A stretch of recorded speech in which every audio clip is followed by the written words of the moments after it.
happy Friday. We are back with another Friday Coffee Q&A, and I'm so excited to get to today's questions. You all have really given some good ones, so let's dive right in. The first question comes from Elevated to Live, and she asks, what are the best apps to use to set up your website?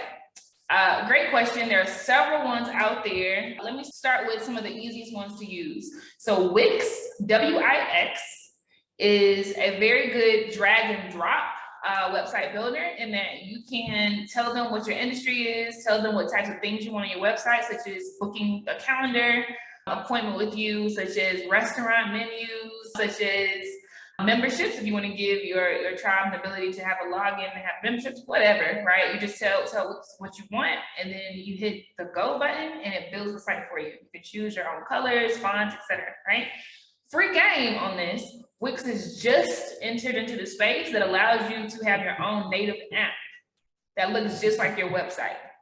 This is unprecedented. It is super fire. So if you get in now, you'll be able to take advantage of some pricing that will likely go higher in the future. When they first dropped this, I mean, people could get it as cheaply as $99 per month to have the native app. But you do Wix now, and then you later want a native app. So I'll explain what a native app is.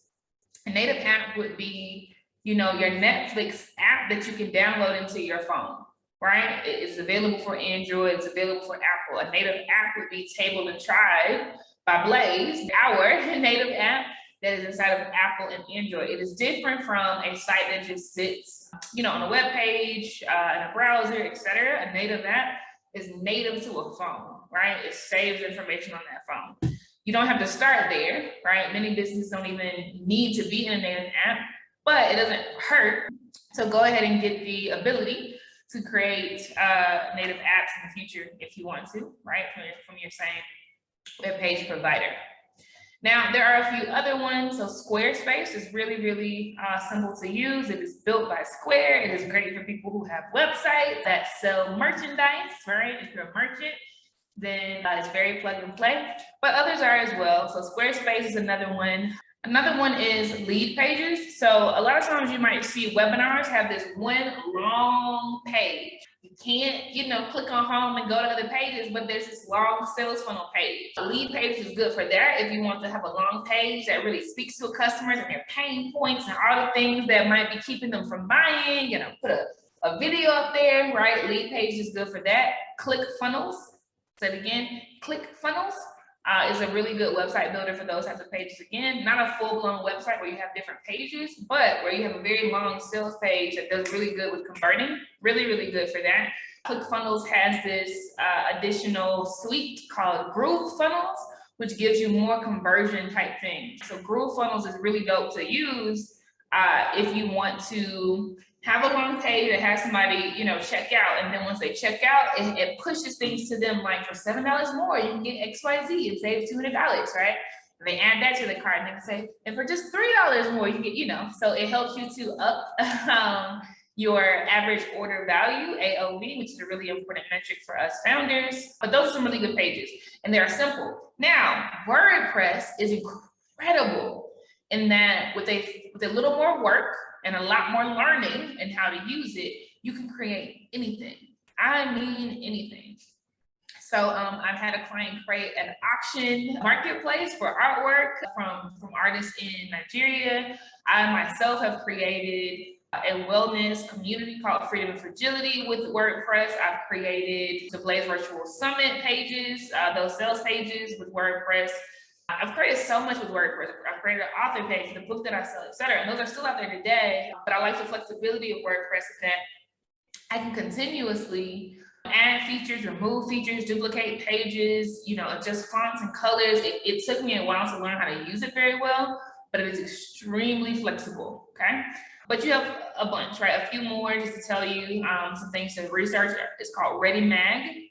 Another one is called Universe. Another one is called Strikingly. So you have a ton of options. I hope this helps. Great question. Our next question comes from an anonymous submitter, and she asks, how do I build a business and post throughout the day without my day job side-eyeing me? Great question. It is a pain point that everybody deals with, right? Because you have to worry about politics and appearances and flight risk and all of these things that either you or your employer is going to care about. Just to give you a very round perspective, I've actually posted this question on Twitter as well, just to give other founders the ability to give you some insights from what they've done. So I'll start with a few of my suggestions for you. One would be to go ahead and create your business page now. A lot of people, because they're full-time entrepreneurs and they need to find people fast, they turn their personal page into a business page, but then you lack anonymity, right? Everybody knows who you are. And that's not helpful if you're trying to run a business with your day job still intact and kind of not stir the pot, right? So if you go ahead and start a business page now, of course, yes, you'll have 0 followers. Maybe next month you'll have 2 or 12, right? But at least your name doesn't have to be so associated with it. And those who you're working for won't necessarily know that it is you, right? So I would strongly recommend doing that. And it gives you a whole lot of benefit once you transition full time, because everybody who is following, they're really your niche audience, right? A problem we have, entrepreneurs who decide to turn their personal page into a business page first, the problem we have is, of the followers we have, we don't know who's really our target audience. We don't know who really wants to buy versus who's there because they're our cousins and they just, like applauding a song. But you'll be in a really good position in the intermediate term, call it 6 months out, once you've garnered a following of people who really care about your niche. And then when you start trying to monetize, it'll be very, very easy for you to do so, versus having a huge pot where 95% of the people will never buy what you want them to buy anyway, right? Because they're not in the market for that thing. So that's one suggestion that I have for you, just to give you insight on what I did when I was in corporate America. Now I will say the only product that I started selling in corporate America was a book, right? And then I left and did other things. But in corporate America, before I even launched that book, I would not let people I work with follow me. If we were on the same team, you can't follow me. And if I find you following me, I'm going to make sure that you unfollow me. I will force that, right? Because I wanted to have the ability to post what I was doing on the weekends without feeling like, the person in the cubicle next to me, would know or ask me about it on Monday morning, right? When juniors would ask me, because I had a lot of juniors under me, when they would ask me, hey, like, you're so cool, can I please follow you? The answer was no, right? I like to keep it separate. If I ever caught anybody in my followers list, that I was familiar with from work, right, on my immediate team, I would, again, just force them to unfollow, because I wanted that separation, right? So when I transitioned, for instance, doing the book, I didn't really feel weird. Now, again, this is a very hands-on thing, and I'm assertive. That's a part of my personality. Myers-Briggs, I am INFJ assertive, right? So I do not like stress. I avoid it at all costs, meaning I'll be real with people about what I need and what I don't need, okay? But again, I want to diversify these responses. So I'm going to give you some insights from some other people. This person says, whoa, this is the reason why I officially left my employer.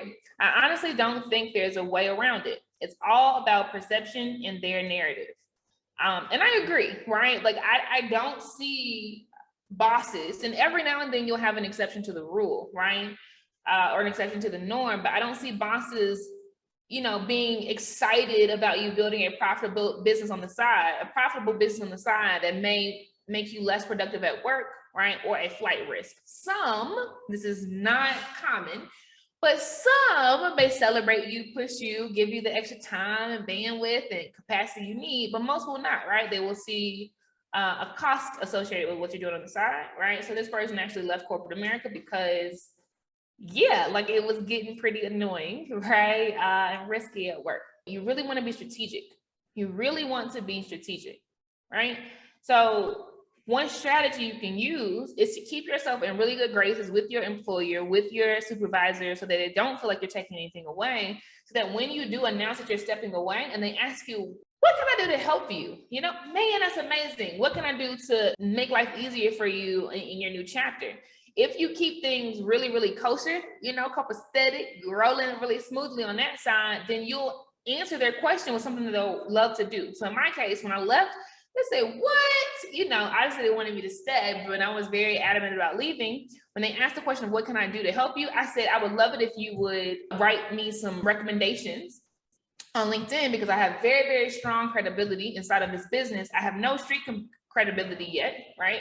So if you write me some reviews, that would be great for me. And within 7 days, I had a ton. And within 2 weeks, I had more, right? And those still stand today. And they really did help me to have a very strong perception and credibility factor in the streets when I went to offer my services on my own, okay? Another comment that came through was, I've been thinking through this. If you offer a product, you don't have to post your photo or name on the page. Use stock photos. So that's very creative, right? So you intentionally remain anonymous by, offering the value proposition that you have, really speaking to your target audience, using pictures and words that really emote, the pain points, the feelings, the desires, the point A to point B of your target audience without using yourself initially. Using stock photos. Canva has a ton of them, but there are a whole bunch of other stock photo sites. I think it's a great idea. But again, there's no easy way around this. So, choose wisely, but I would strongly say be strategic. Be strategic. Don't be in a position where you're willing to just, have bombs behind you. It makes me think about that GIF where like this little Teletubby thing is running and bombs are going off behind it. It's just worry about going, right? Like be very strategic so that you walk away with people who will advocate for you, people who do guerrilla marketing, like marketing that you don't have to pay for, just the excitement and the buzz really works in your favor.